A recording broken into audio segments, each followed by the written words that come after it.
there's really no one answer. The answer to growing audience is really doing a combination of things. Of course, it all begins with quality content, an important story, a provocative story, a story well told, a story that is very visual and compelling. But it's also about making sure that you reach the audience where they are. You can no longer expect the audience to come to you just because you have a good story on your website or even on your mobile app. You've got to reach out and find the audience where they live and say, here we are, whether it's on Facebook or Instagram or Twitter or what have you, and make sure that you are read it and make sure that other news organizations pick up your story.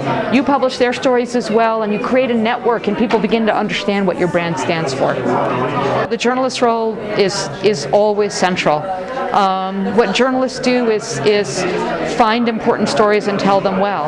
And the great thing now is they have so many resources at their disposal in order to tell stories in really compelling ways. So it may still be a piece for television or an article. It might be a short article, a long article, but it could also be a tweet. It could also be a interactive graphic or a really compelling data visualization, or it might be animation, or it might be a GIF. And so it's very exciting now, but at the core of that is always the journalism. I think the most important quality any journalist can have in order to be a good journalist is curiosity, and to think about what is interesting about a story, what's important about a story, and to think about the best way to tell that story along the lines of what we just talked about. What's the best way to convey that story and engage and get the audience to share it with each other and talk about it?